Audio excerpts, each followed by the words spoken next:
The ballroom shimmered in gold and glass, every surface reflecting the kind of perfection money could buy. A string quartet played something delicate, and laughter floated above the music like bubbles. My sister Chloe stood at the center of it all in a lace gown that looked spun from moonlight. Our parents raised their glasses, their faces lit with pride. To our beautiful girl and her new beginning, my father announced, his voice echoing across the chandeliers. Cameras flashed, people cheered, and waiters passed trays of champagne. Then came the surprise. The velvet box, the oversized bow, the suspense. When my father opened it, the room gasped. Inside were the keys to a beach house on Kiawa Island worth $500,000. Chloe squealed, covering her mouth with her diamond-studded hand. I clapped too, smiling until my cheeks hurt. No one noticed that my hands were trembling. Later that evening, I asked for $5,000 to save my design studio's payroll. My father laughed like I'd told a joke. "You and your little projects, Olivia." Chloe leaned close and whispered, "Maybe next time try a real job."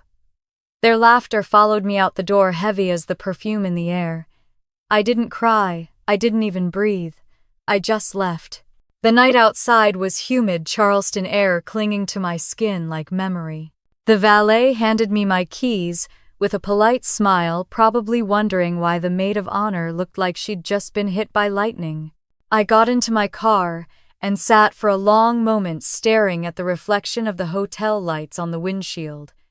Inside, the party roared on. The band had moved to a faster song, the kind people dance to when they've never known loss. I pressed the ignition. The engine hummed a low, steady sound against the laughter that spilled through the open doors. As I pulled out of the circular drive, I could still hear them toasting. "To family," my father's voice boomed. I turned onto King Street and drove until the sound faded. At a red light, I caught my own reflection in the rearview mirror. Mascara smudged lipstick fading. I looked like a woman who had swallowed her pride and found it didn't go down easy. I thought about the moment I asked him, the way my father leaned back in his chair, one hand resting on his glass of bourbon, his smirk sharp enough to cut through silk. $5,000, he'd repeated as if testing the words. "You think money just grows out of your paint samples?" Laughter rippled around the table. Even Mom smiled, that small, apologetic smile she reserved for when she didn't want to pick sides. Chloe laughed hardest. "Come on, Liv. Dad's right. It's not like your little studio is a real business. A real business." That phrase looped in my head as I drove over the Ashley River Bridge. The wind pressed against the windows and the city lights blurred behind me. Bennett & Co. Interiors wasn't just a business. It was every sleepless night I'd spent sketching designs on the back of takeout menus. It was every client I'd convinced with charm instead of capital. It was everything I had built without their help. But to them, I was still the spare useful when convenient invisible otherwise. I reached my apartment in the historic district just past midnight. The hallway smelled of rain and paint thinner. Inside, my sketches lay scattered across the coffee table, curling at the edges. A few invoices waited beside my laptop, reminders of how close I was to losing everything. The silence pressed in, thick and personal. I kicked off my heels, sat on the couch, and stared at the ceiling. My phone buzzed a message from Mom. "Don't take it personally, honey.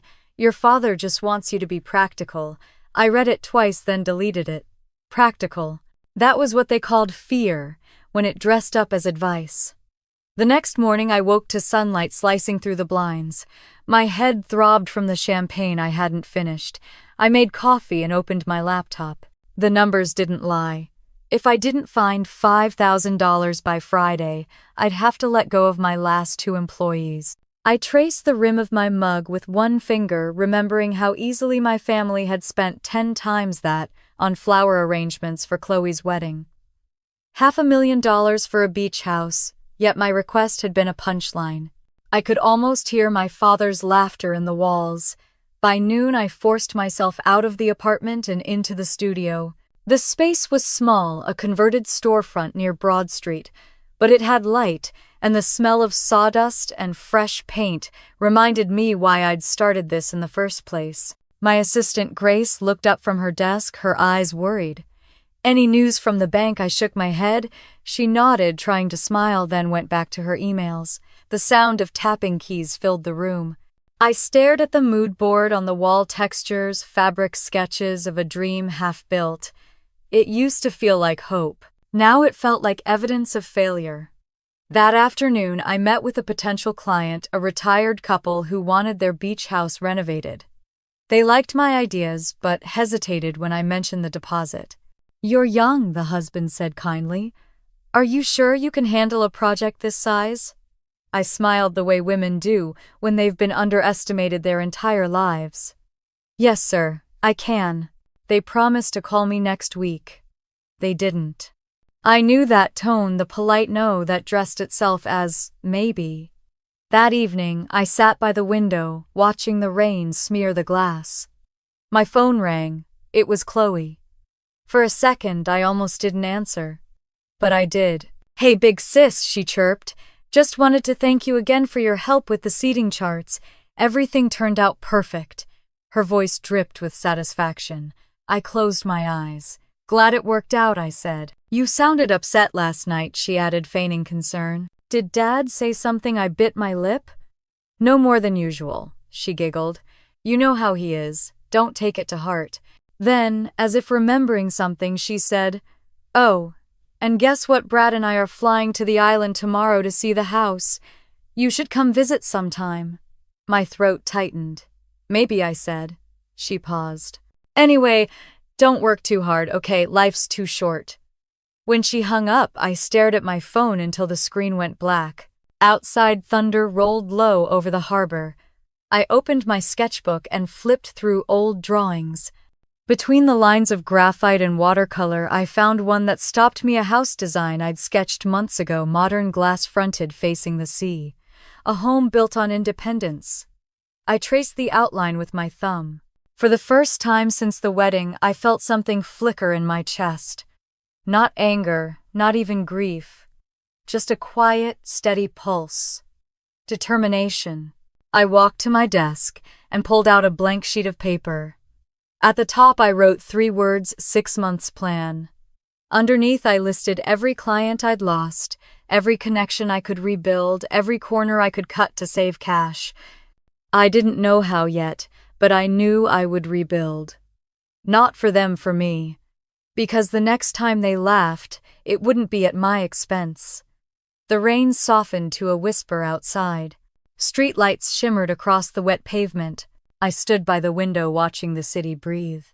Somewhere my sister was probably posting photos from her honeymoon suite, smiling with the ease of someone who had never been denied. I didn't envy her anymore. I pitied her. She would always need applause to feel seen. I only needed silence to remember who I was. Before bed, I packed away the sketches for my latest project, a beachfront villa proposal that a local developer had declined weeks ago. I slid it into a folder, labeled unfinished. But as I turned off the lamp, a thought surfaced. Maybe unfinished doesn't mean over.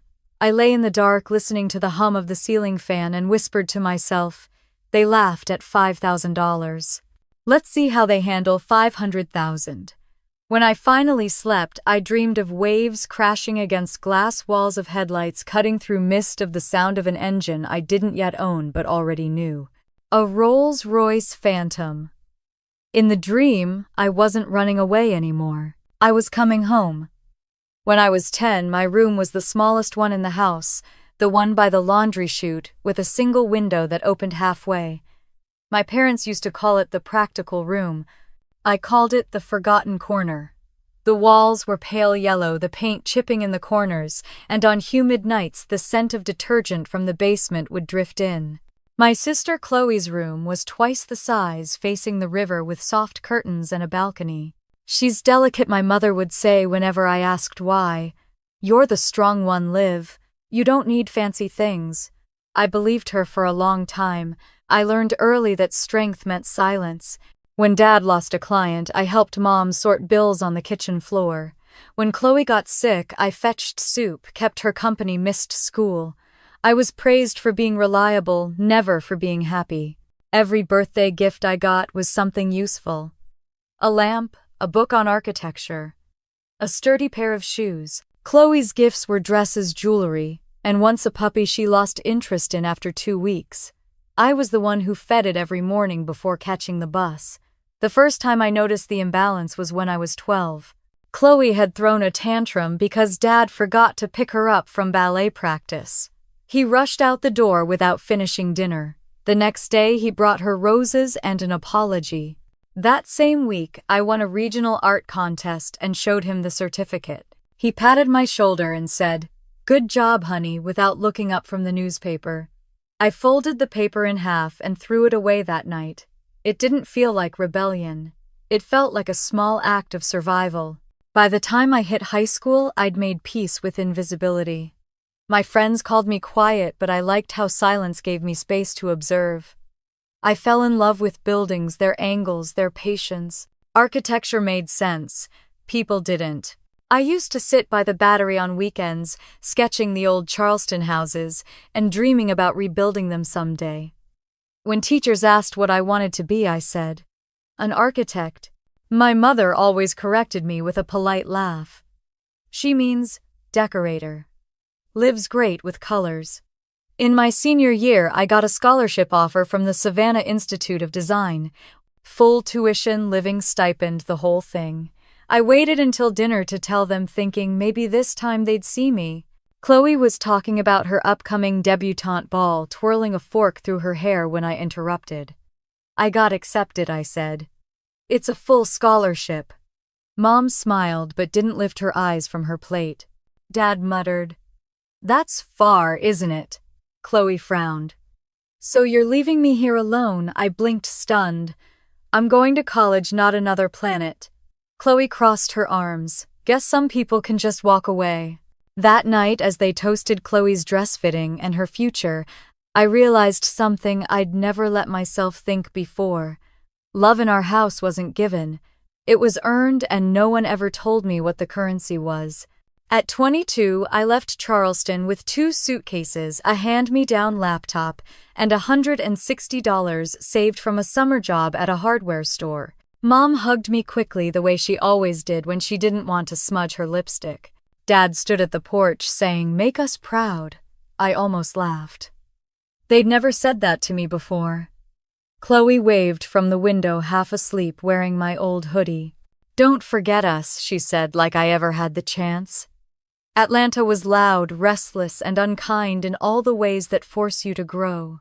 I found work at Hayes Design, a sleek firm run by Mark Hayes, a man with perfect hair and a reputation for brilliance. He saw something in me, or so I thought. I stayed late, learned fast-produced, clean work that caught attention. For a while, I believed I'd finally found the kind of meritocracy I'd been missing at home. Then came the project that changed everything. It was called Urban Sanctuary.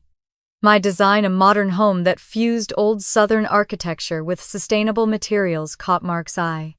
He praised it in private, said he'd present it to the board. A week later, the company newsletter celebrated Hayes' revolutionary vision. My sketches, my words, my concept, his name. When I confronted him, he smiled. "Don't be naive, Olivia.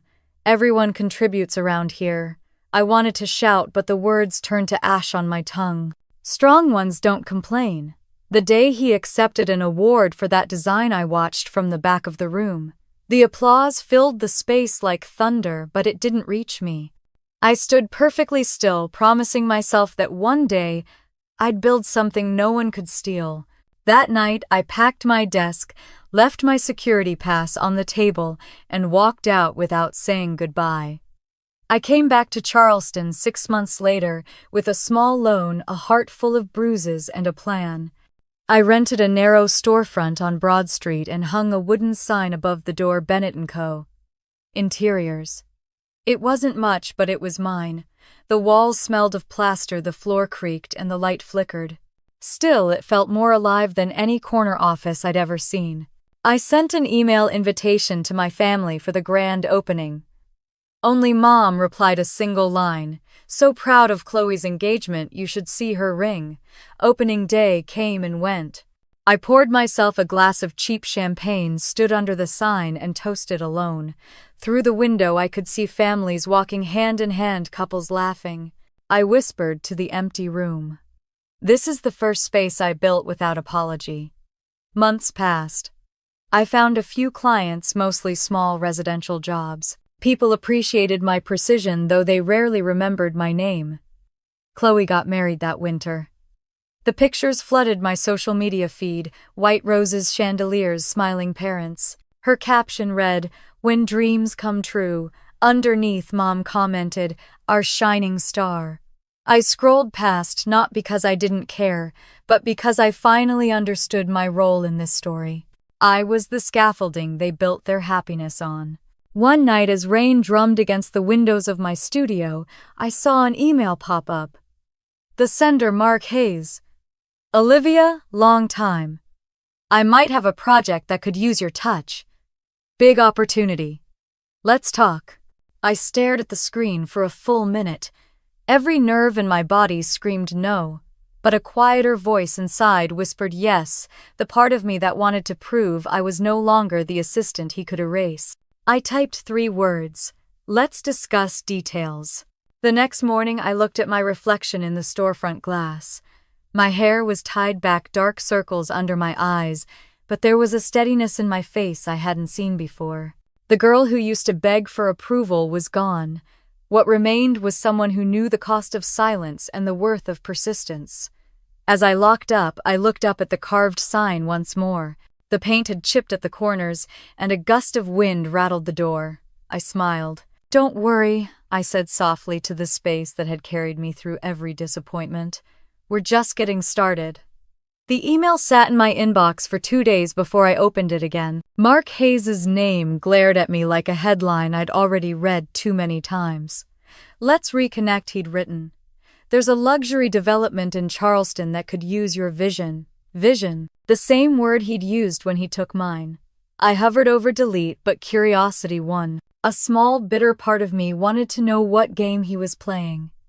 I typed back, "I'm open to discussing details." We met at a cafe downtown, all glass and brass and overpriced croissants. Mark arrived exactly on time, still immaculate, blue suit, perfect tie, that easy smile he wore like armor. "Olivia Bennett," he said, as if the name tasted new to him. "Charleston's rising star." I smiled back. "You always did have a good sense for trends." He laughed, not catching the bite in my voice, and ordered for both of us without asking. Old habits die hard. He leaned forward, elbows on the table. "The project's called Crescent Haven. Coastal luxury homes, eco-friendly design, investor-backed. I'm heading the development team. You'd handle the interiors, modern, clean, sophisticated." He paused. "You'll get full credit this time." I studied him. This time, the words clanged like metal. I wanted to ask what he thought credit was worth, when respect cost nothing, but instead I nodded. "Send me the specs." That afternoon, I sat in my studio staring at the blueprint packet he'd forwarded. It was beautiful on the surface, sterile underneath, angles without emotion. I traced a line with my pen and thought, "You'll never understand what makes a space breathe." I agreed to the contract the next day, but made one quiet adjustment. The core design, the way light filtered through glass corridors, stayed only in my personal sketchbook. I'd learned how to keep the heart of my work safe. 2 weeks later, we toured the construction site. The air smelled of salt and dust. Hard hats, clipboards, a chorus of fake optimism. I stayed quiet, taking notes, while Mark spoke to investors, all easy charm and hollow promises. One of them asked who I was. Mark smiled. "Consultant." The word landed like an insult. I kept my expression neutral. I'd learned silence was stronger than confrontation. That night I went home and redrew everything. My version was what Crescent Haven could have been: living walls, reclaimed wood, airflow like music. I saved it under a new name, Havenworks, a private file, my real design. 3 days later, fate, or something like it, introduced me to Eleanor Delaney. She was at the site, standing alone near the foundation trench, a silver-haired woman in a linen blazer and scuffed boots. I recognized her instantly. Eleanor Delaney, the architect who'd revolutionized civic housing in the 80s, the one who disappeared from the industry without explanation. She turned when she heard my footsteps. "You're the young designer Hayes brought in." It wasn't a question. "Yes," I said cautiously. "And you are old enough to spot a stolen idea." She tilted her head toward the blueprints. "That lighting concept, it's not his." I swallowed hard. "No," I said finally. "It's not." Her gaze softened, though her mouth didn't. "Then build like you own it." I didn't know it yet, but that sentence would follow me everywhere. We met again a week later for coffee. She told me she'd retired after her husband's death, disgusted with the way corporate firms swallowed innovation. "They take the soul, keep the shell," she said, stirring her tea. "You can't build beauty out of greed." I listened, half in awe, half in envy. She saw through people the way I saw through drywall. As we parted, she pressed a business card into my hand. "If you ever want to build something that matters, call me." The card had no title, just an address near the harbor. I didn't call her immediately. I was still tangled in Mark's project, still pretending civility while waiting for the inevitable betrayal. It came sooner than expected. At the third progress meeting, Mark unveiled the official Crescent Haven concept to investors. The projection filled the boardroom wall. My design, my notes, my signature aesthetic, just without my name. The logo read Hayes Lux Living. My stomach tightened. I waited for him to glance at me to acknowledge the theft even privately. He didn't. He smiled, talked about innovation, and accepted their applause like oxygen. When it was over, he turned to me in the hallway. "Don't look so tense, Liv. It's all part of the process." I met his eyes steady. "Then, may the process bury you." I walked out before he could respond. That night I packed my desk again, déjà vu in high definition. Only this time I wasn't angry. I was certain. I drove to the pier where Eleanor's address led a converted warehouse facing the bay. Light spilled through half-open blinds, the hum of soft jazz inside. She looked up when I entered. "You found me. I think I'm done working for thieves." She smiled faintly. "Then work for yourself." We talked for hours. She showed me her unfinished blueprints for a community center she'd once dreamed of building, simple, sustainable, alive. I showed her Havenworks.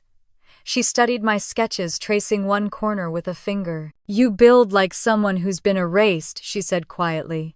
"That's a rare kind of hunger. Keep it." By midnight, we'd decided to collaborate. No contracts, no investors, just two women and a shared defiance. We'd start small, rebuild the concept in her workshop, and maybe, if the world didn't swallow us first, bring Havenworks to life.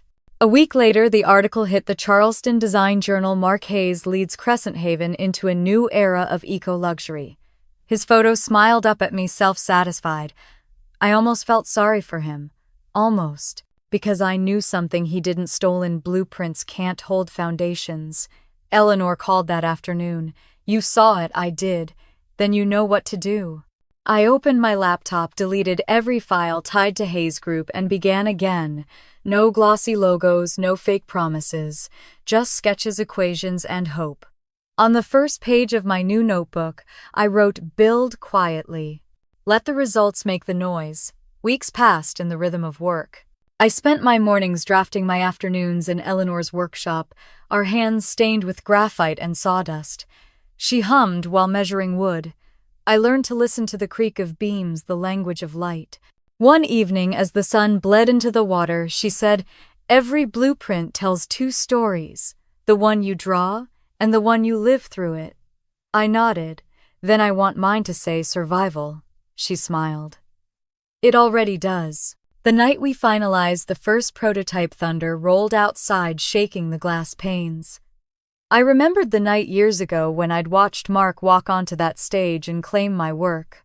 Back then, the storm had felt like a punishment. Now, it felt like applause. Eleanor poured 2 glasses of wine. "To Havenworks," she said. "To building what can't be stolen," I answered. Later, alone in my apartment, I checked my email. There it was, another message from Mark Hayes. Subject line, "Congratulations." I opened it. "Heard you're starting something on your own. Don't let it drown like the last one." No signature, no kindness, just spite dressed as concern. I stared at the words until the letters blurred. Then I smiled, deleted the email, and whispered into the quiet room, "Let's see who sinks first." Outside, lightning flashed over the harbor. The world was loud, but inside my silence roared louder. The night of my father's retirement dinner felt like a rerun of every family gathering we'd ever had. Same laughter, same wine, same hierarchy. I sat at the far end of the long mahogany table next to a vase of wilting roses, while Chloe sparkled in the center, framed perfectly by the chandelier's light. Her husband Brad held court like a host at a gala. Mom flitted around, making sure everyone's plate stayed full. I tried not to think about the check I couldn't write for my staff that week, or the rent payment waiting in my inbox.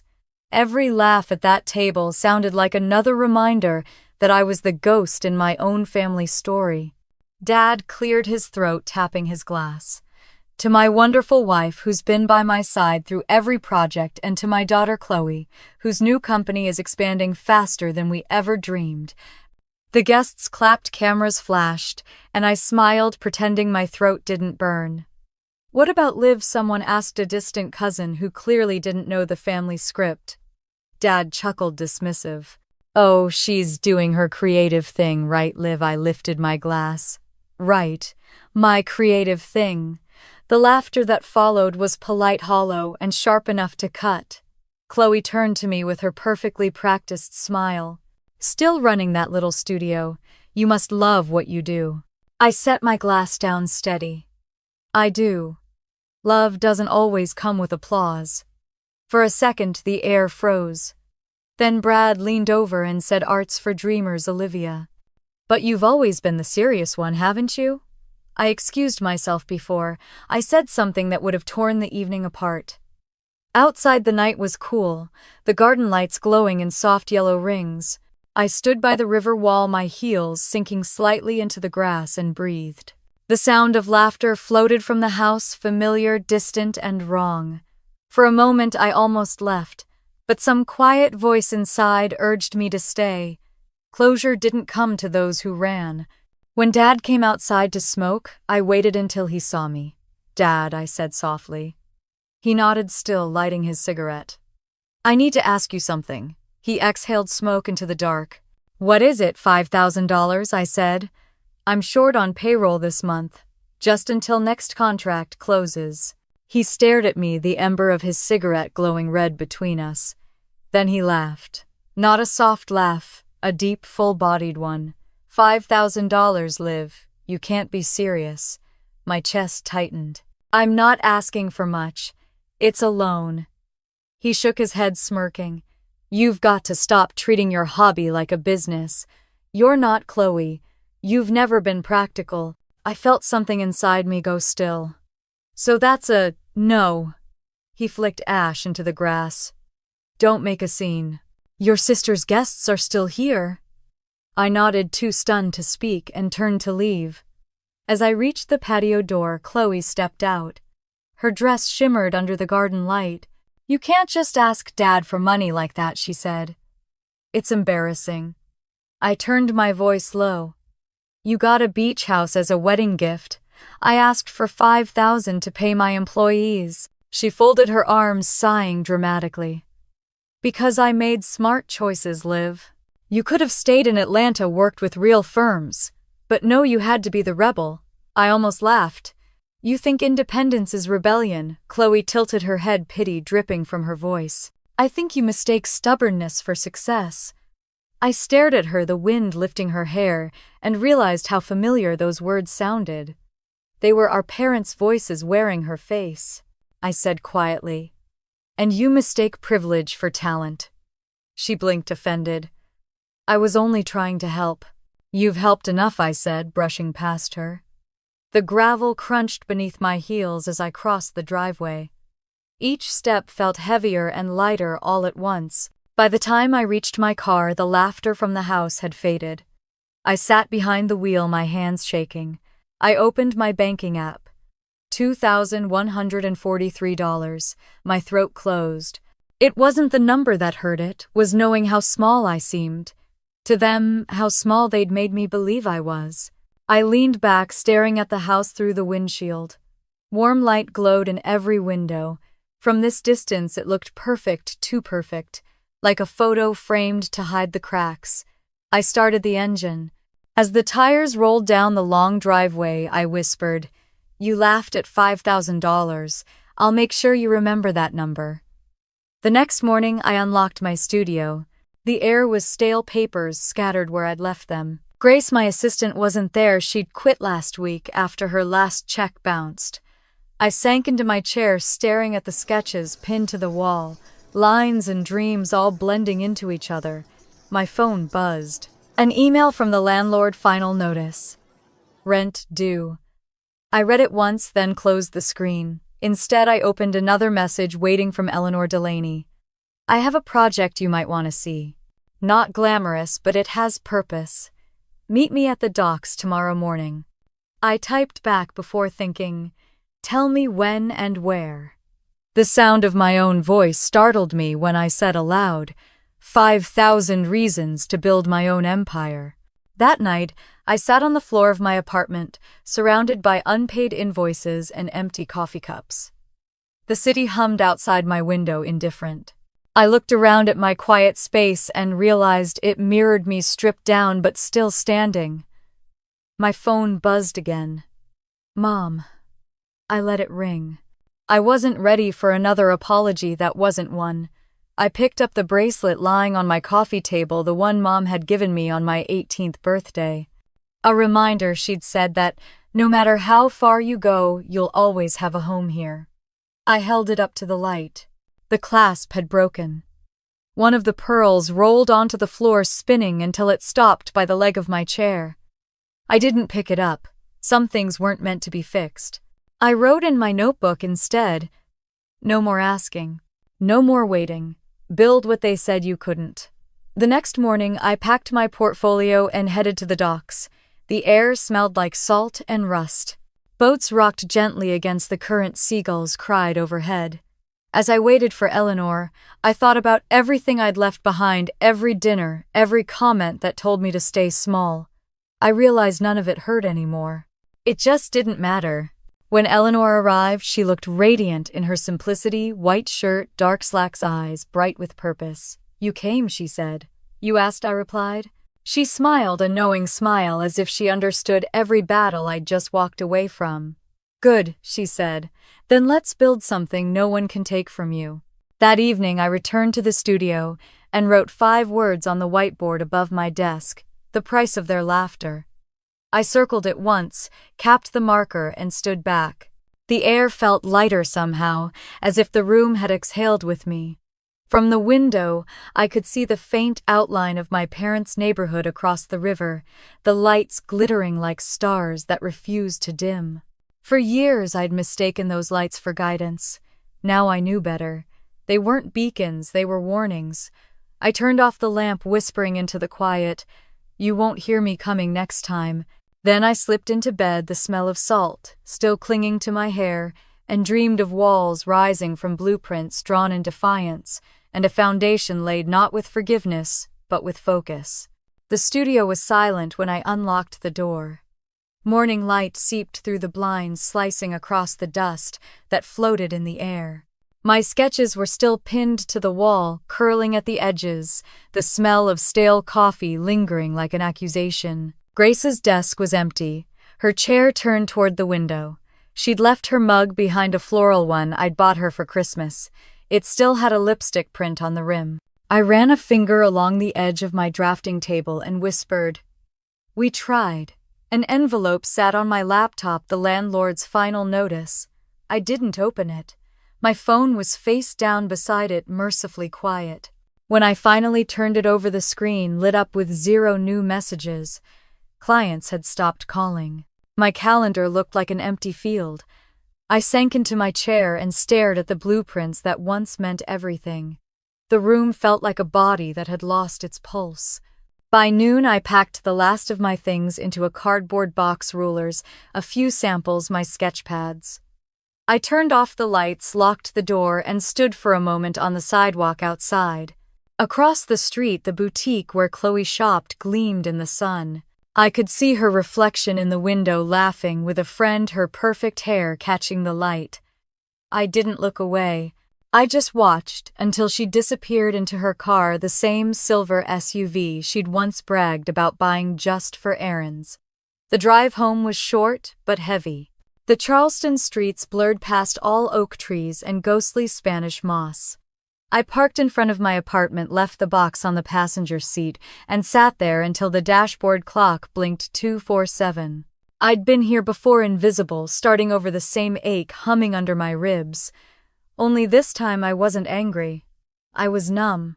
When people talk about breaking points, they imagine something loud. But mine sounded like nothing at all. That night, the rain came. I sat on the floor surrounded by paper invoices and blueprints, the kind of storm that didn't just hit the windows, but came inside with me. My power bill was overdue. My hands trembled as I tried to sketch, but the pencil slid across the page like it had forgotten me. I pressed my palms against my eyes until I saw sparks. Then my phone buzzed. I didn't want to answer. Every call lately was a reminder of failure, but when I saw the name, I froze. Eleanor Delaney. Her message was simple: "I've seen your Havenworks draft. Let's meet tomorrow at 10. Bring courage, not credentials." I wiped my eyes, typed back one word: yes. At dawn, I made coffee strong enough to wake the dead and drove to the docks. The co-op building where Eleanor worked looked like a ruin from another century: brick walls, high windows, vines curling up the sides. Inside, the scent of cedar and salt water filled the air. She was already there, sleeves rolled, blueprints spread across a long wooden table. "You look like someone who's been losing sleep," she said without looking up. I thought that was the entry fee for ambition. Eleanor smiled, small but knowing. "Then you've paid in full." We spent hours talking about her old project, a community center she'd designed decades ago that never got funding. The drawings were beautiful but unfinished, like a story missing its last line. "They told me no one would use a space like this," she said, tracing the plans with a fingertip. "They were wrong. People always need places that don't judge them." She handed me the pencil. "Finish it." I stared at her. "You're serious?" "Completely." I took a breath and began. For the next few weeks, the workshop became my sanctuary. I scrubbed floors, fixed lamps, rearranged materials. During the day, I reworked her design. At night, I slept on a cot in the corner, lulled by the creak of the rafters and the soft rhythm of the tide outside. The first time I saw sunlight pour through the windows onto our shared blueprint, I felt alive again. Havenworks wasn't just a project anymore, it was a second language. Eleanor was tireless. She'd arrive with coffee and sharp advice. "You draw like someone afraid to own her success," she'd say. "Stop apologizing in your lines." She'd watch me work, her eyes bright, her breath shallow. Sometimes she coughed so hard she had to sit, but when I asked if she was all right, she waved it off. Just getting old. Nothing worth stopping for. One evening, she told me her story, the part no one knew. A male partner had stolen her designs back in the 90s, passed them off as his own, and won awards while she was pushed out. "They told me to let it go," she said, staring out at the water. "I did, and it almost killed me." She turned to me, voice steady. "Don't let it kill you, too." Her words anchored themselves in my bones. The next morning, she handed me a thick folder. "A client of mine passed your name to a builder. Small job. Renovation near the marshlands. Take it." "I thought we were still," she interrupted. "You can do both. Failure doesn't pay bills. Progress does." I nodded. The project turned out to be a modest lake house. The client, Mr. Halverson, was polite but cautious. "Heard good things about your work," he said as he led me through the empty shell of the house. "You've got an eye for breathing life into wood, they say." I smiled. "I'm better at rebuilding than decorating," he chuckled. "Aren't we all?" It wasn't a big contract, but it kept me busy, kept the lights on, and gave me space to breathe. Every nail I drove, every sketch I refined felt like reclaiming territory. The first paycheck came on a rainy Thursday. I stood in my apartment holding the envelope, not because I needed the money, it was barely enough to cover expenses, but because it felt like proof that the world hadn't completely closed its doors on me. That night I stopped by the workshop. Eleanor was there bent over the table, her silver hair catching the lamplight. "I told you," she said, smiling weakly. "You just needed the right ruin to rebuild from." I sat beside her, pouring tea into mismatched mugs. "Do you ever regret staying out of the spotlight?" She looked at me, her eyes soft. "The spotlight's warm until it burns. What matters is what survives after it goes dark." Outside, thunder rolled and rain began to tap against the roof. We worked side by side until midnight. The silence between us wasn't empty. It was full, like music only we could hear. Later at home, I found the broken bracelet still on my table. The pearl I hadn't picked up weeks ago was gone, probably swept away when I cleaned. I didn't feel its absence this time. It was just an object that had finished its purpose. I sat at my desk and wrote a note on a scrap of paper, "Build to heal, not to prove." I taped it above my monitor. My phone buzzed a text from Mom. "Saw your name in the paper. That community thing looks wonderful. Chloe's planning another launch soon. Maybe you two can collaborate someday." I didn't respond. I just looked at the message until the words blurred and thought, maybe someday means never, and that's fine. When I turned off the lamp, the workshop lights across the river glowed faintly through my window. I could almost see Eleanor inside, still awake, still sketching. I whispered, "We're getting there, Mrs. Delaney." The storm had passed by dawn. I walked outside barefoot, the street slick with rain. The air smelled of salt and cedar. I looked up at the soft gray sky and realized something had shifted. For the first time in months, my silence didn't feel like defeat. It felt like direction.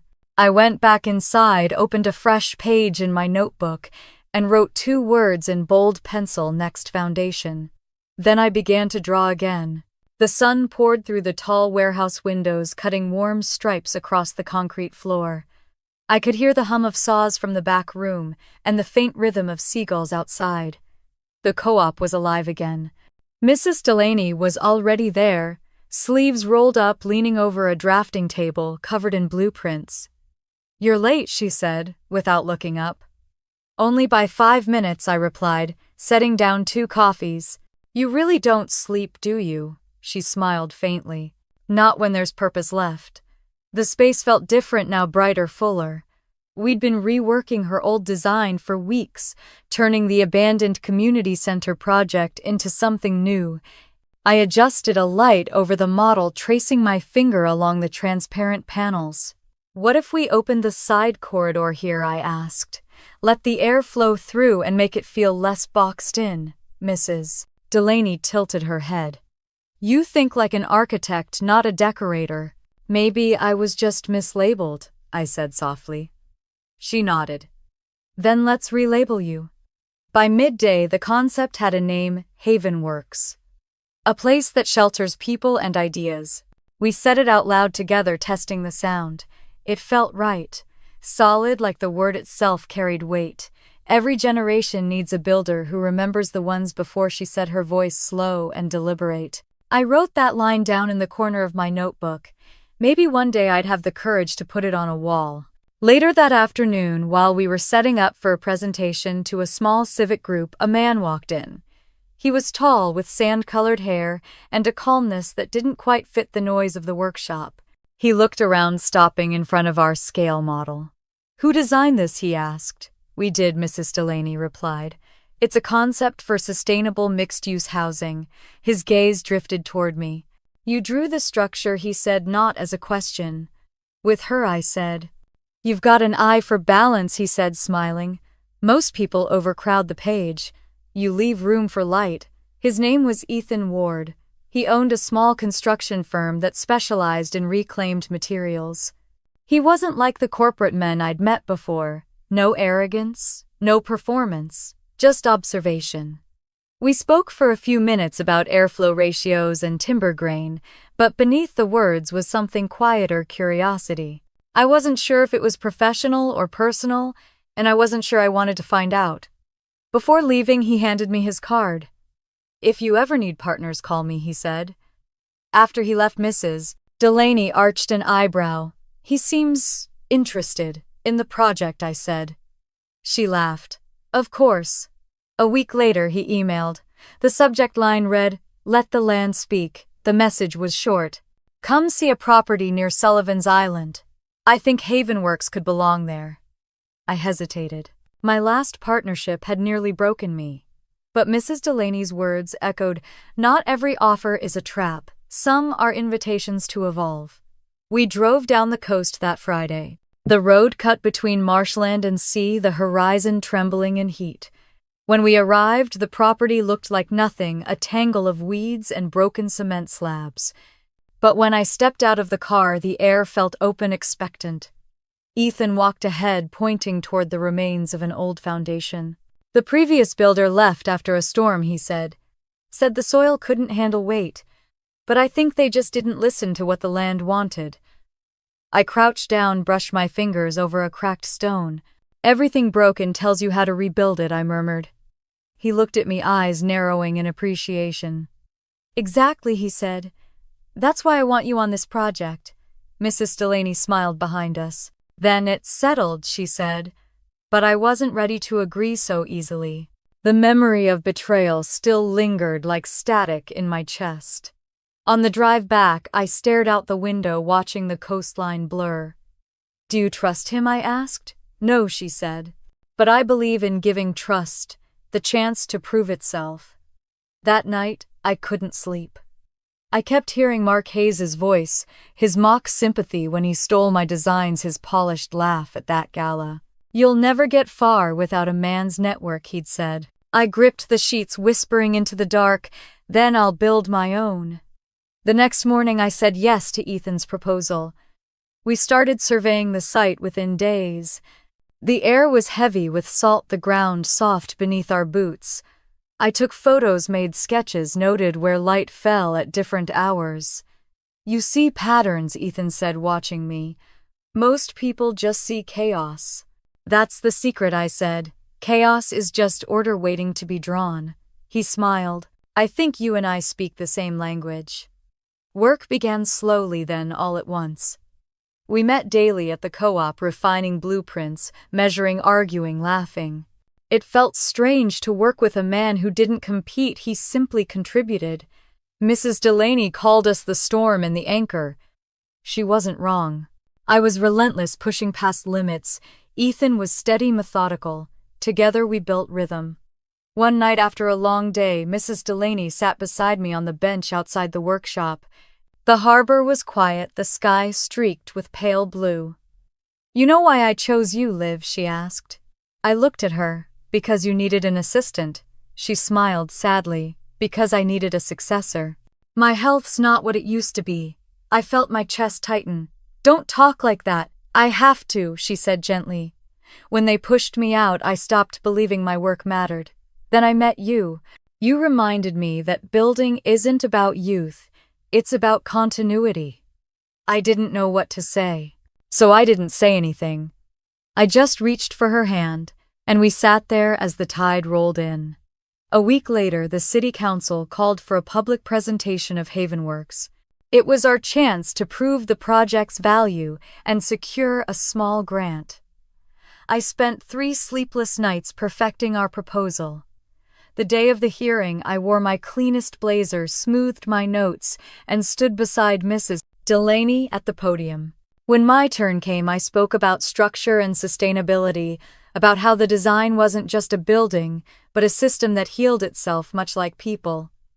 The room was silent when I finished. Then a man at the council table leaned back in his chair, smirking. "Big dreams for someone with a small portfolio," he said. His nameplate read Richard Claiborne, a known investor connected to Hayes Group. My pulse spiked, but I forced my voice steady. "Dreams built this city, sir," I said. "Budgets only decorated it." The room rustled. A few people even clapped quietly. He looked taken aback but said nothing more. We didn't win the grant, but something more important shifted. For the first time, I'd been heard. That night, Mrs. Delaney and I sat in the workshop surrounded by blueprints and cold coffee. "What will you do now?" she asked. I smiled, exhausted but certain. "Build it anyway." She raised her cup. "To stubborn women. To survivors," I said. I printed posters the next day. Havenworks, a home for every voice. I pinned one to the door of the co-op, my hands trembling but sure. As I stepped back, Ethan appeared behind me, reading the words. "If you're building it anyway," he said, "I want in." I looked at him for a long moment, then nodded. "All right. But this time no one takes my name off the wall." He grinned. "Deal." As he walked away, my phone buzzed. A new email. I opened it. From Mark Hayes. Subject: heard about your little project. Hope it doesn't drown like your last one. I stared at the screen, then hit delete. The air around me was cool, steady, alive. "Let's see who sinks first," I whispered. Outside, the wind picked up, carrying the smell of salt and rain. The workshop lights glowed behind me like lanterns in a storm. For the first time in years, I didn't feel small. I felt like the beginning of something permanent. The first hammer strike rang out just after sunrise. It echoed across the empty lot like a heartbeat, strong and certain. By the time I arrived, the crew was already setting up scaffolding, the air thick with the smell of sawdust and salt. Havenworks had begun to rise, not as an idea anymore, but as steel, timber, and motion. I stood at the edge of the foundation, hard hat on, clipboard in hand, watching the morning light catch on wet cement. Ethan was crouched near the corner post, reviewing blueprints. He glanced up when he saw me. "You realize we're building something people said couldn't be built," he said. I smiled. "Good. Let them keep talking while we work." The site buzzed with rhythm, nails, drills, laughter. We were a small team: Rachel, a structural engineer who'd left a major firm after being passed over for promotion; Marcus, our compliance lead, quiet but precise; and 2 apprentices from the local tech college. Everyone here had been underestimated somewhere else. That was part of the design. Havenworks wasn't just a building, it was a statement. At the first team meeting, I told them, "We don't build for approval. We build to prove existence."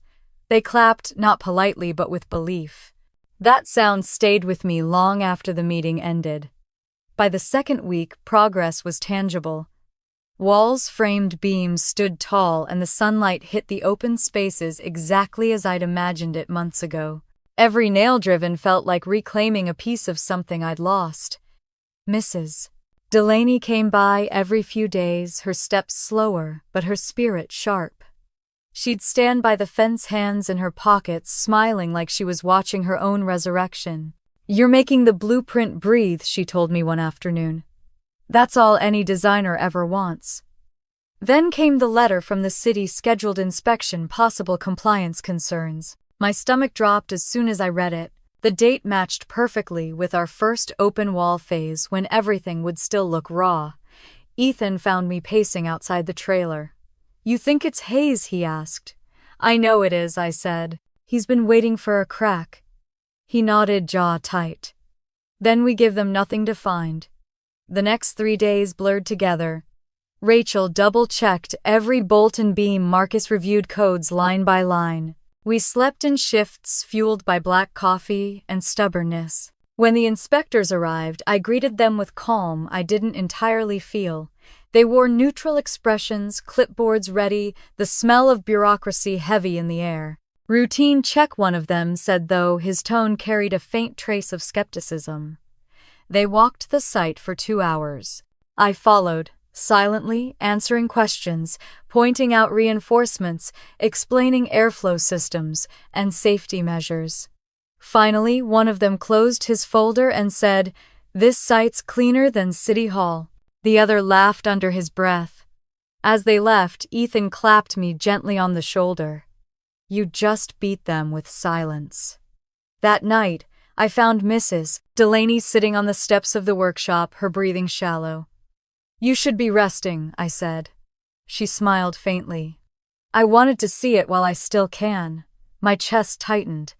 Don't talk like that. She reached for my hand. I'm not dying yet, Liv. Just learning how to let go. She looked out toward the glow of the construction lights. Promise me something. Anything. When I'm gone, you keep this going. You teach what I couldn't. I swallowed hard. You'll be here to see it finished. She didn't answer, and that silence said everything. 2 weeks later, the call came. I missed it the first time because I was at the site arguing with suppliers about late shipments. When I finally saw the voicemail, my hands went cold. This is Dr. Hammond. I'm sorry to inform you, I didn't listen to the rest. I didn't have to. That evening, I stood in the workshop alone. Her drafting table was still covered in pencil shavings and sketches, her glasses folded neatly beside them.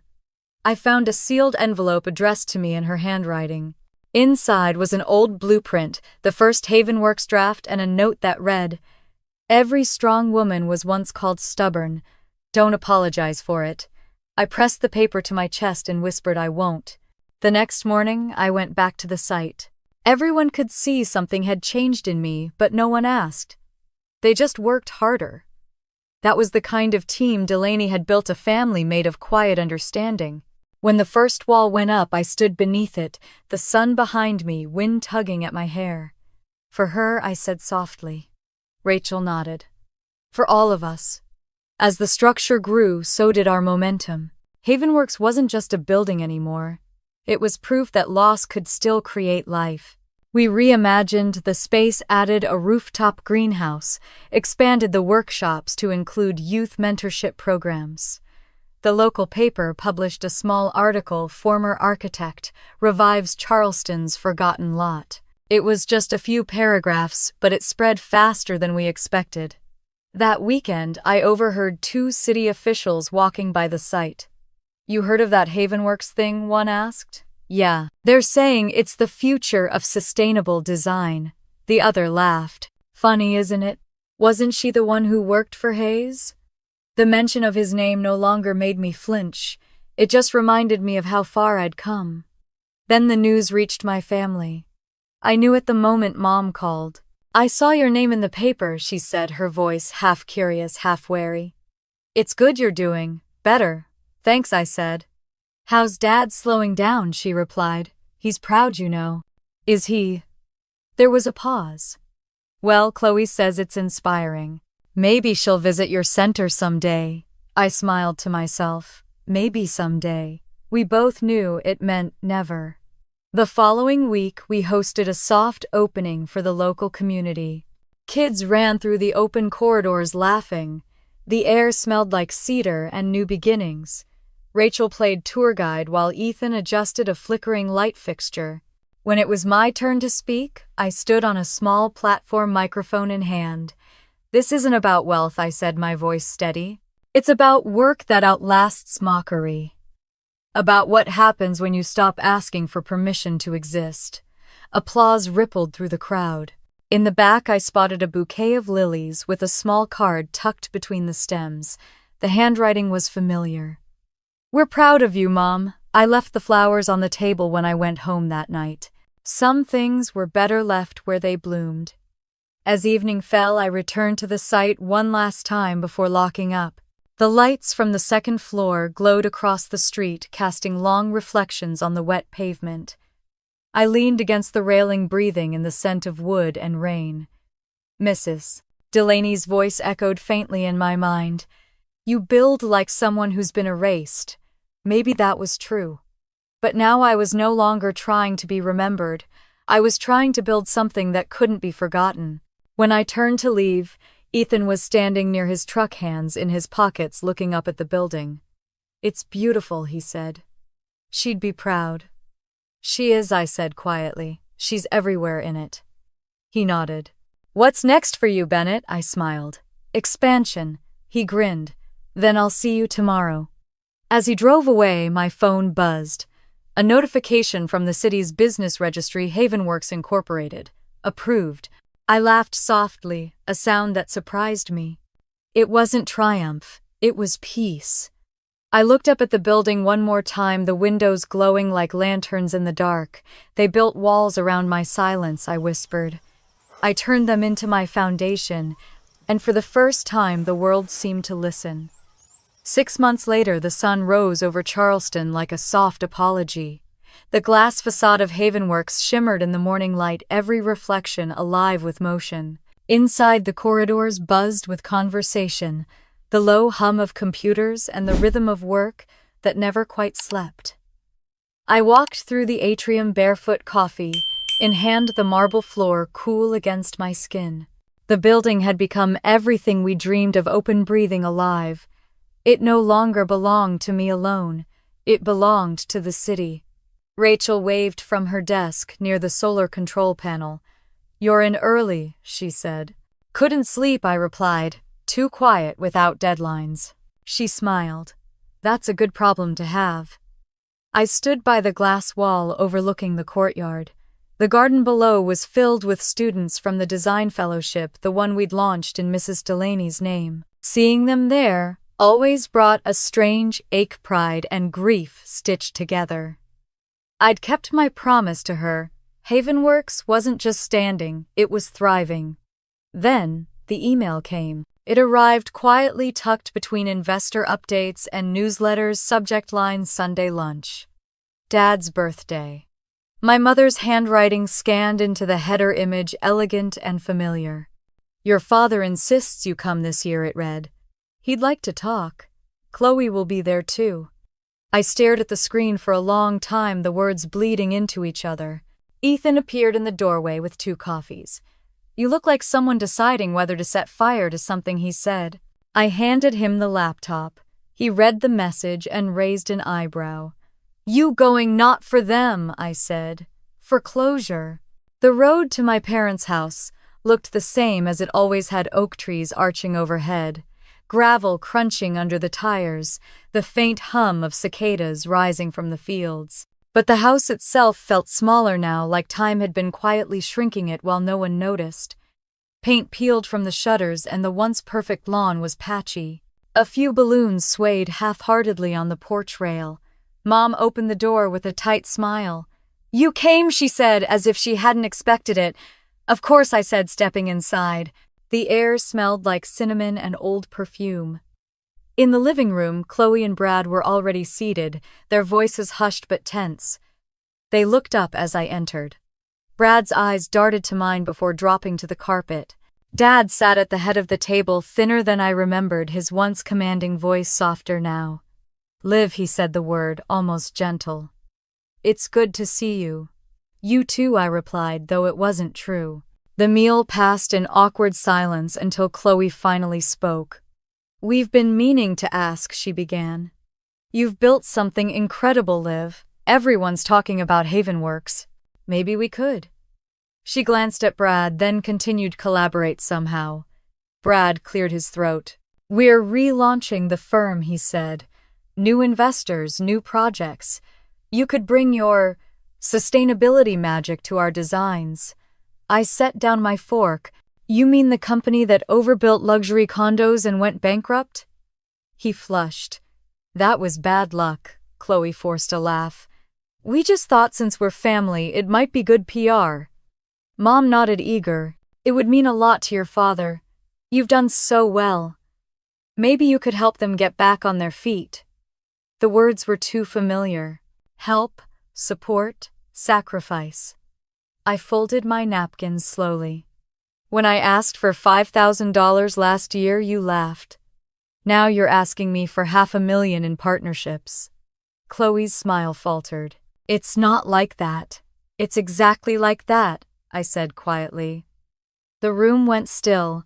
Dad tried to salvage the moment. "We were wrong to doubt you," he said. "You've grown so much." I looked at him. "No, I haven't grown. I just stopped needing your permission." For a moment, no one breathed. Then Mom whispered, "You sound different." "I am," I said, "because I learned that family isn't the same as loyalty.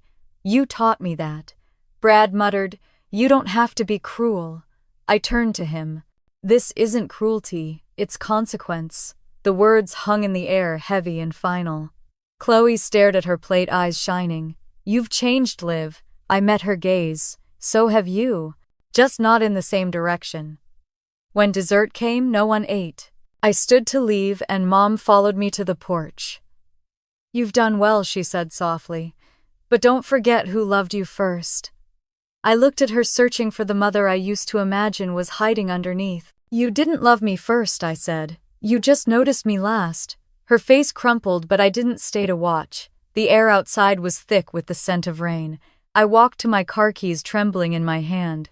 As I opened the door, Chloe called from behind me. "Liv," I turned. She hesitated, her voice breaking. "I'm sorry. For that night. For laughing. For the first time in years, I saw something real flicker in her eyes. Regret, maybe. Or exhaustion." "You should be," I said. "But I forgive you." She blinked, surprised.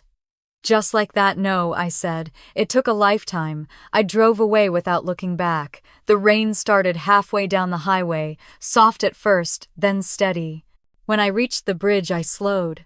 It was the same one I'd crossed after Chloe's wedding, the night they laughed, the night everything inside me cracked open. Back then, I drove away drowning in humiliation. Now I rolled down the window and let the rain hit my face. The city lights shimmered on the water, and for the first time the bridge felt like freedom, not escape. At home, the house was quiet, except for the low hum of the fridge and the faint clicking of the clock in the hallway. I poured a glass of wine and stood at the window overlooking the river. The Phantom 8th sat in the driveway, its silver hood catching the glow from the streetlights. 6 months ago, I'd built Havenworks from nothing. Tonight I realized I'd rebuilt myself too. Ethan called. "You make it out alive, barely," I said, smiling. He laughed. "They'll come around," maybe, I said, "but I won't be waiting." The next morning, the local paper ran a story on Havenworks' expansion to Savannah. My photo was on the front page, me, standing under the glass roof, hands crossed, eyes forward. The caption read, "Olivia Bennett, founder of Havenworks, a quiet force of change." Across town, I imagined my family seeing it, maybe in the same kitchen where they once dismissed me. I wondered what they'd say. Maybe nothing. Silence had always been our language, but now it was mine to command. Later that evening, Ethan dropped by with champagne. "To 6 months," he said, popping the cork. "And to the next." We sat on the patio watching the sun bleed into the horizon, the sky turning gold. "What's next?" he asked. I thought of the old blueprint Mrs. Delaney left me, the one marked with her handwriting, "Build for the ones who were told not to." "I think it's time to build the second Havenworks," I said, "somewhere they never expected me to go." He raised his glass. "Then let's start drawing." The waves rolled against the shore, steady and forgiving. I looked out at the ocean and whispered, "They laughed at $5,000. Now silence is worth millions." Ethan didn't ask what I meant. He just nodded as if he'd heard the entire story in my tone. The night stretched long and still.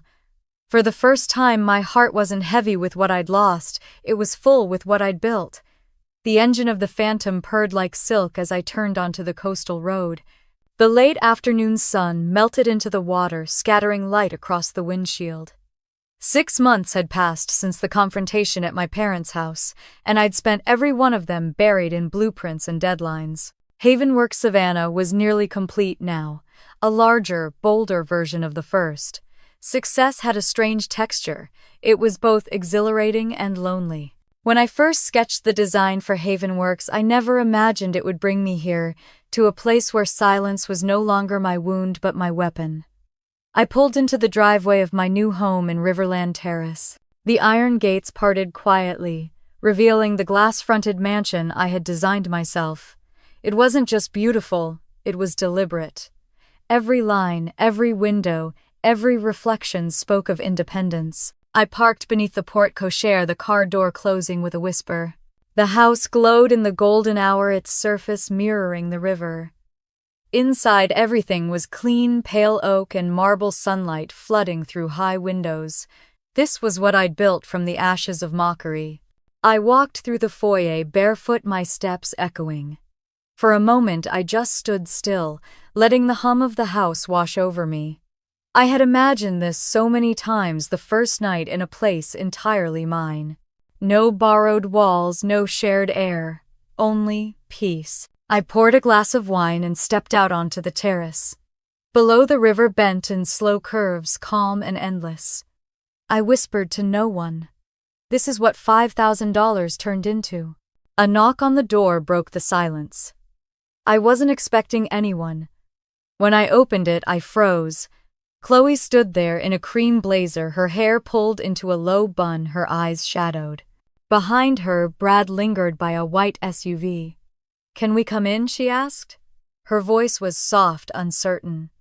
I stepped aside. "You already did once. Might as well again."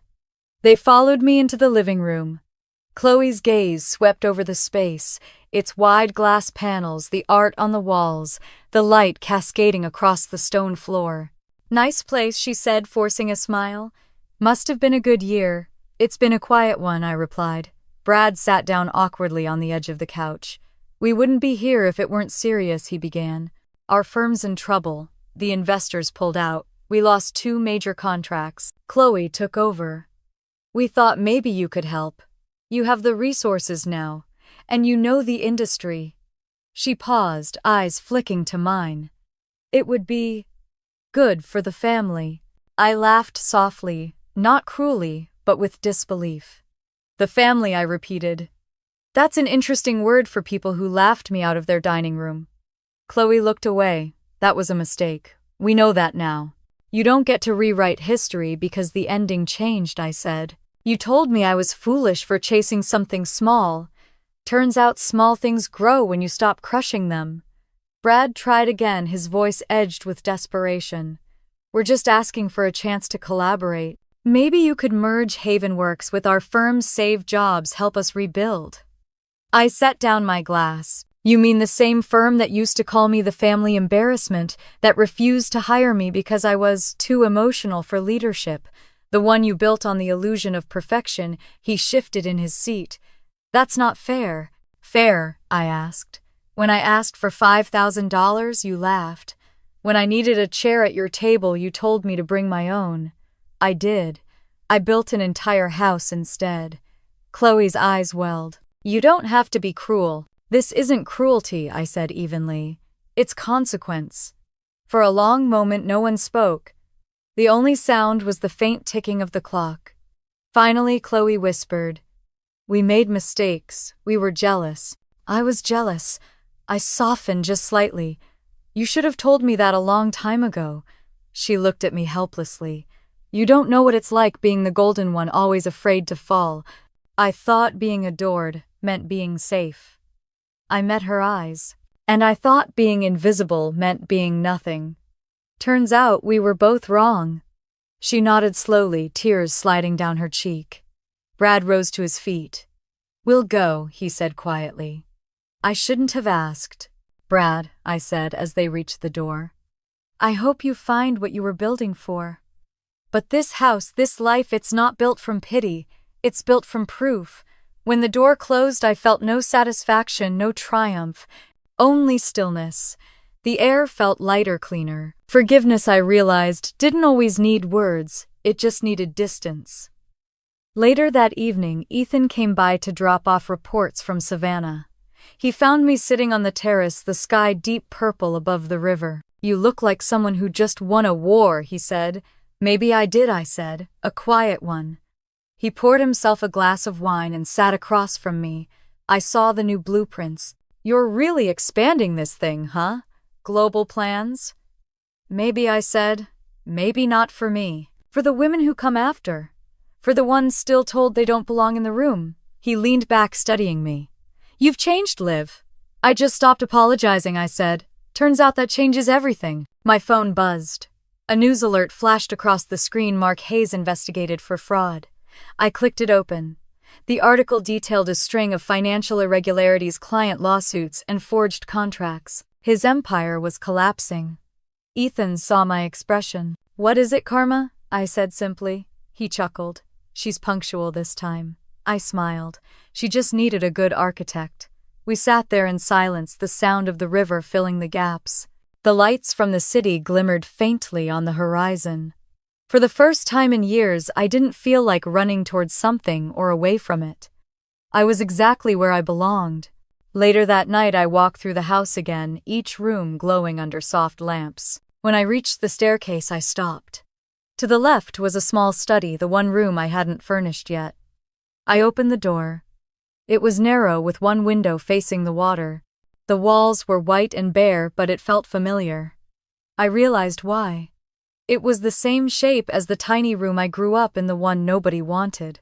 I had built it intentionally, subconsciously, maybe as a reminder. I stepped inside and ran my hand along the wall. "You see," I whispered, "we finally made it."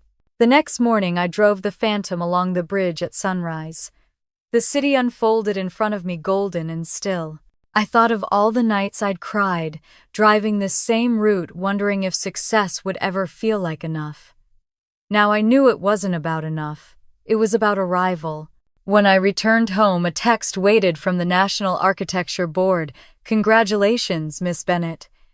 You've been selected as Innovator of the Year. Keynote invitation to follow." I laughed, the sound spilling into the empty kitchen. "They laughed at $5,000, I said aloud.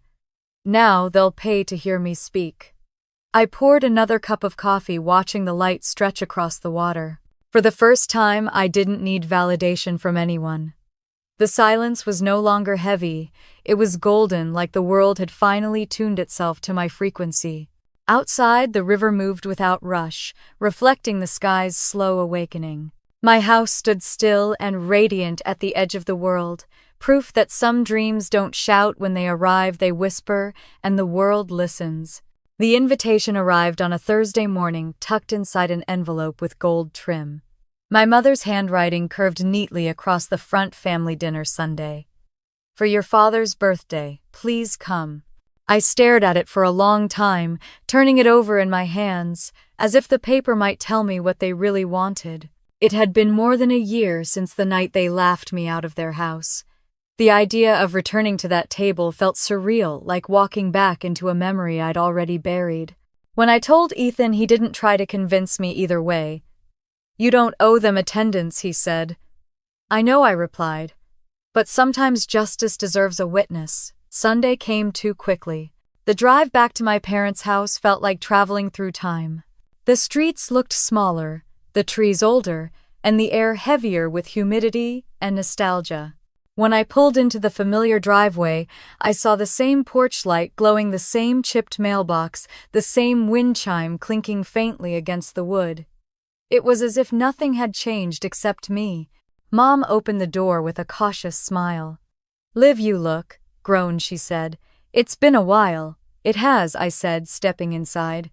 The living room smelled like roasted chicken and old perfume. The dining table was already set, candles, flickering wine glasses, polished to perfection. My father sat at the head, his posture still proud, but his face lined with exhaustion. Chloe was there too, her hair shorter now, her smile dimmer. She looked up when she saw me. "You came," she said quietly. "I said I would," I replied. Dinner began with small talk, the weather, local gossip, the new bridge construction near the river. It was polite, almost rehearsed. I chewed my food, slowly waiting. I knew there was a reason they'd invited me, and it wasn't nostalgia. Finally, Dad set down his fork and cleared his throat. "I wanted to say something," he began. "I was hard on you, Liv. Too hard, maybe. But I wanted you to be strong." I stared at him, the candlelight catching in his glass. "You didn't make me strong," I said evenly. "You made me silent. I learned strength somewhere else." The table fell quiet. Mom reached for her napkin, dabbing at nothing. "You two don't have to fight," she said. "It's your father's birthday." "I'm not fighting," I said. "I'm remembering." Chloe looked down her fingers, tracing the rim of her wine glass. "You always did remember everything," she said softly. "Someone had to," I replied. The air was heavy with unspoken things. Finally, Chloe broke the silence. "You were right," she said. "About everything." I looked at her, unsure whether to believe it. She kept going. "I used to think they loved me more because I deserved it. But maybe I just needed it more. I was jealous of you, Liv. You built something real. I built a stage and it collapsed. I watched her wipe a tear from the corner of her eye. You built what you were taught to build, I said. We both did. For a moment she smiled through her tears. You sound like Mom. Mom glanced up startled. Do I? Chloe nodded. When you were still soft, Mom looked away, her hands trembling slightly. I tried, she whispered. But we were so afraid you'd fail, Liv. You were so determined to leave. I didn't fail, I said. You just stopped looking before I finished. No one spoke after that. The clinking of cutlery and the slow ticking of the wall clock filled the silence. After a while, I stood. I brought something, I said, pulling an envelope from my bag. I placed it on the table in front of Dad. He looked at it warily. What's this, your birthday gift? He opened it slowly. Inside was a certificate of donation, the Bennett Legacy Fund, a scholarship for underprivileged architecture students in Charleston. The note beneath it read, in memory of every blueprint that was ignored. He blinked, speechless. You named it after us, after what I rebuilt from us, I said. For once there was no defensiveness in his eyes, no pride, no dismissal, just recognition. Mom covered her mouth, her voice shaking. Liv Lang, that's beautiful. It's practical, I said. Strong foundations last longer than apologies. The candles flickered in the still air. Chloe reached across the table and touched my hand. You really did it, she whispered. You made something that will outlive us. I nodded. That was the point. For the first time, I didn't feel like the outsider at that table. I felt like the architect of it, of the entire moment, maybe even of the change that trembled underneath it. Mom's voice was barely audible. We misjudged you. I smiled faintly. You didn't misjudge me. You just stopped asking who I was. Chloe gave a small, watery laugh. And now you sound like a therapist. Therapists get paid for listening, I said. I just learned to do it for free. Dad's hand trembled slightly as he raised his glass. To Olivia, he said quietly. To the daughter who taught us how to rebuild. The toast hung in the air, fragile and real. We clinked glasses. After dinner, as they cleared the dishes, Dad handed me another envelope. I found this in an old drawer, he said. Meant to send it years ago. Inside was a faded photograph of me at 16, standing beside my first model house at a school competition, grinning, sawdust in my hair. On the back, in his handwriting, she'll go far. I just don't know how to follow. I looked up at him. You don't have to, I said. I already arrived. He nodded slowly, eyes glistening. You did. I left soon after. On the porch, the night air was cool against my skin. The sound of laughter drifted faintly from inside, softer this time, almost gentle. Ethan called as I reached my car. How was dinner, he asked. Quiet, I said, starting the engine. Just the way I like my closure. Driving home, I passed the bridge where everything had begun, the one I'd crossed after Chloe's wedding, when humiliation still burned in my chest. Tonight the bridge looked different, bathed in silver light. I rolled down the window and breathed in the salt air.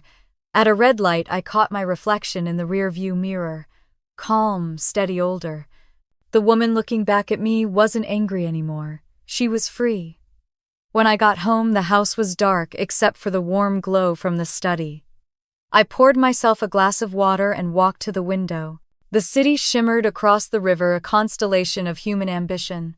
I whispered into the stillness. For the first time, leaving didn't feel like losing. Then I turned off the light and let the quiet settle around me, soft, clean, and earned. The morning after the dinner felt strangely weightless.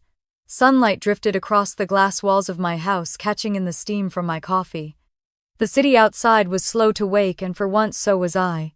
There were no emails I needed to answer immediately, no deadlines that felt like cliffs, just quiet. I sat at the kitchen counter barefoot, tracing the rim of my mug, and thought about the night before, my father's trembling voice, my mother's tears, the stillness after I walked out the door. Forgiveness hadn't come as an explosion. It had arrived quietly, the way dawn replaces darkness without asking permission. I opened my laptop. Overnight, a flood of messages had arrived. Congratulations on the scholarship fund invitations, to interviews, photos from the Havenworks team celebrating our latest award. One subject line stood out: National Architecture Forum, keynote speaker invitation. I clicked it open and read slowly. They wanted me to headline a session called Women Rebuilding the Future. I smiled, leaning back in my chair. The irony wasn't lost on me. I'd spent years trying to get a seat at someone else's table, and now they wanted me to speak at one of my own. Still, something in me hesitated. It wasn't stage fright. It was something deeper, wondering if speaking the story out loud would unravel the piece I'd just stitched together. I was still staring at the screen when Ethan walked in, holding a paper bag and 2 coffees. "You look like someone reading the end of her own book," he said. "Maybe I am," I said. "They want me to give a keynote." "Then say yes," he said, setting the coffee down. "You're good at building things. This time build a message." I looked at him. "You always make it sound simple." "It's not," he said. "You just make it look that way." He kissed my forehead, then left for the Savannah site, leaving the faint scent of cedar and espresso in the air. After he was gone, I opened a folder on my computer labeled Delaney Files. Inside were hundreds of scanned sketches, her handwriting looping across every page. I hadn't looked at them since the night she died. As I scrolled through them, a single note caught my eye. She'd written, "Every time a woman builds with grace instead of anger, the world repairs itself a little." I read the line again and whispered, "You'd laugh if you saw me giving a speech." Later that afternoon, I went to Havenworks. The building buzzed with quiet focus. The second phase of construction, our Savannah hub, was nearly finished, and the Charleston office had become a living organism, constantly evolving. Rachel looked up from her desk as I entered. "You saw the news?" she asked. "What news?" She grinned and pointed to her monitor. Havenworks was just named one of Architectural Review's top 10 firms of the year. "You're officially a household name, Liv." I laughed softly. "A quiet household, I hope." "Always," she said. We walked through the new studio wing together. The walls were lined with photographs from our first project construction shots team, portraits, the final ribbon-cutting ceremony. "Feels like a lifetime ago," Rachel said. "It was," I replied. "But it's still happening, just in different ways." By evening, the city had dimmed into amber. I stayed late in my office catching up on paperwork. My phone buzzed with another news alert. Mark Hayes sentenced in federal court for fraud and design plagiarism. I stared at the headline for a moment, then clicked the article. His photo looked older, defeated. I expected to feel satisfaction, but I didn't. What I felt was distance. Ethan texted me a screenshot of the same article. "Karma finally signed the blueprints." I typed back, "She always builds to code." When I left the office, the streets were slick from a light rain. I drove without destination until I found myself outside my parents' old neighborhood. The street lamps flickered, moths circling them like lost stars. On impulse, I turned into the familiar driveway. The house was dark except for a faint light in the window, my mother's room. I didn't get out. I just sat there, engine idling, the ghost of childhood pressing at the edges of my chest. In the faint reflection of the windshield, I saw her outline move past the curtains. For a moment, I imagined walking up the steps, knocking on the door, saying everything I'd never said as a girl. "You were supposed to see me. You were supposed to care." But I stayed still. Some doors weren't meant to reopen. They were meant to be understood from a distance. Eventually, I turned the car around and drove home. When I walked into the house, the night air followed me and carrying a trace of rain.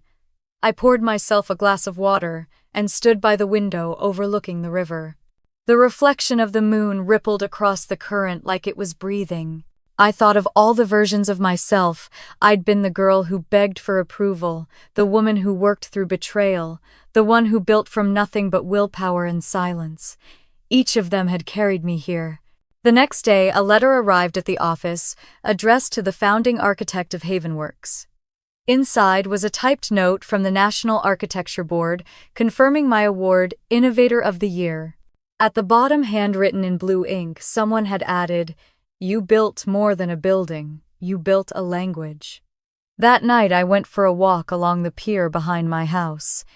The tide was high, the sky clear enough to see the faint shimmer of stars.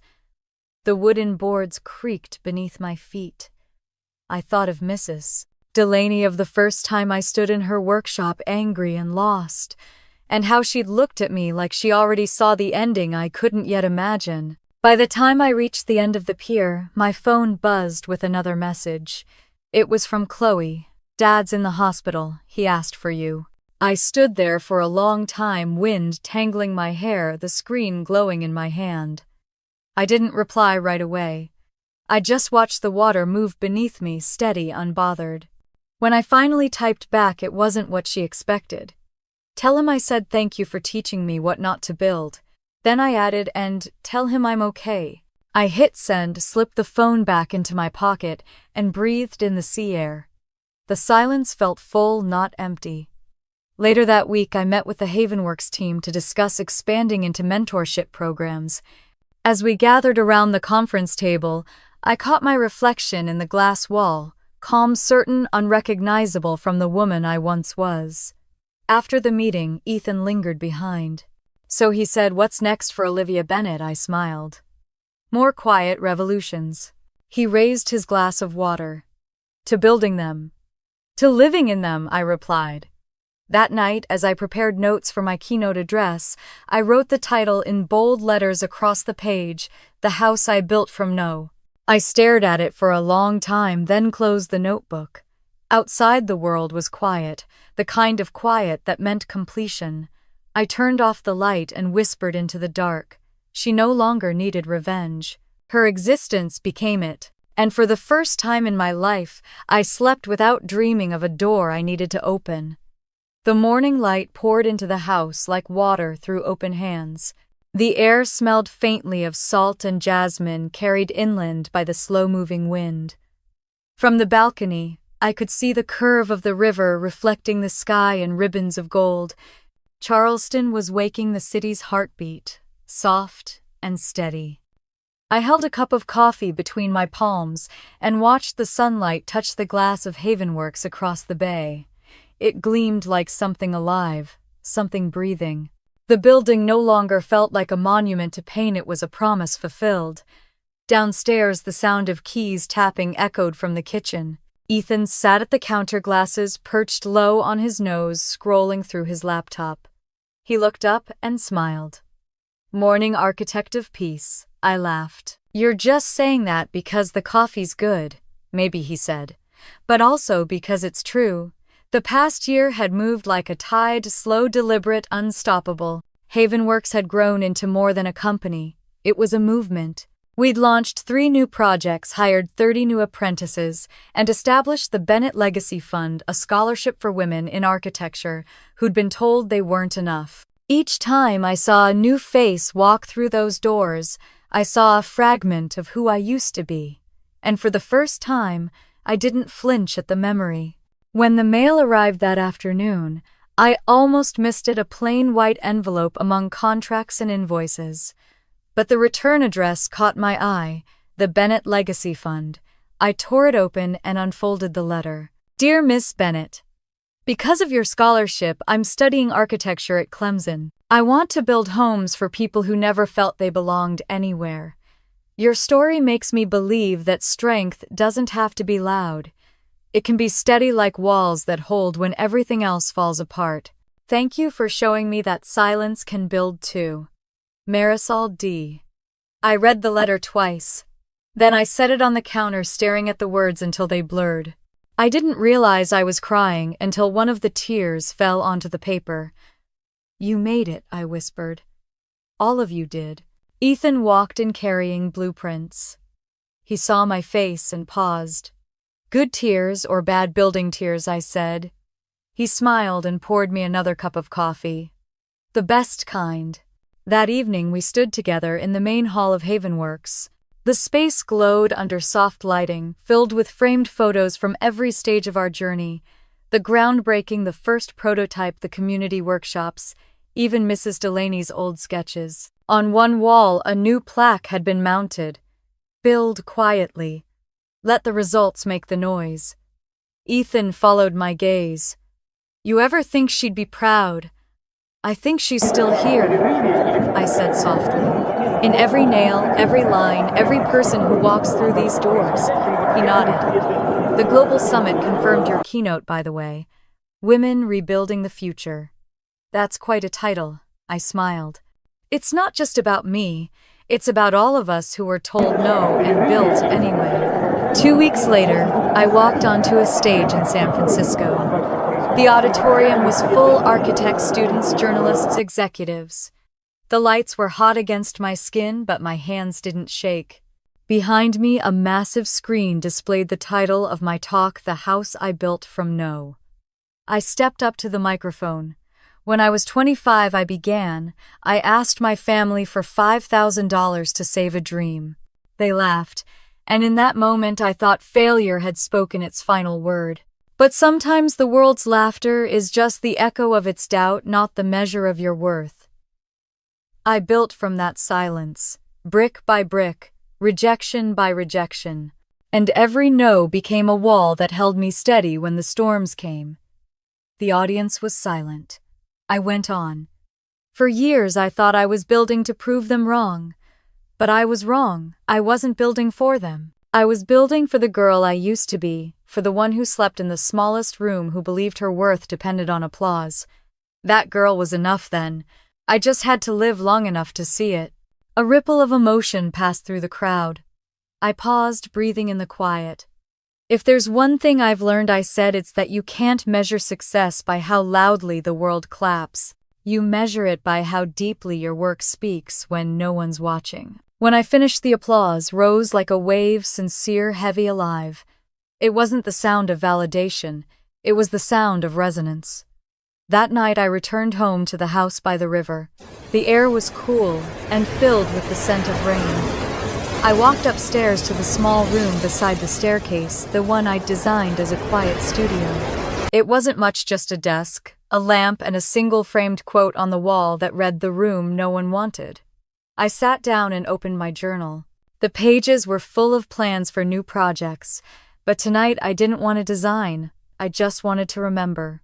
I wrote one sentence: she turned her silence into architecture, and the world finally heard her. Outside, the moonlight spilled across the water, painting silver trails that led to the horizon. I thought of Chloe, how she'd called last month to say she'd started teaching art at a community center. Her voice had been lighter, her laughter unforced. You were right, Liv. I found my peace. Maybe forgiveness didn't need to be loud either. I turned off the lamp and walked to the balcony. The world was quiet again, but not empty. From here I could see Havenworks glowing in the distance, its windows lit like lanterns. The hum of the city was faint, almost like breathing. If you've ever been told you can't build something, I whispered, to the wind, build anyway. Even if it starts with nothing but your own name. The tide answered softly, rolling in with a rhythm that sounded like applause. I leaned on the railing, letting the breeze brush against my face. My story had begun in a room no one wanted. It ended here, in a house built from every no that tried to stop me. And maybe for someone watching or listening somewhere out there, it was just beginning again. If you've ever been underestimated or told you were asking for too much, tell me, what would your house look like? Would you build it from anger or from grace? Because sometimes the quietest blueprints create the loudest legacies. If my story reminded you of your own, don't leave yet. Share your thoughts in the comments. Like the video so others can find their strength too. And subscribe if you believe that silence, kindness, and persistence can still change the world one brick at a time. The river shimmered below, reflecting the stars.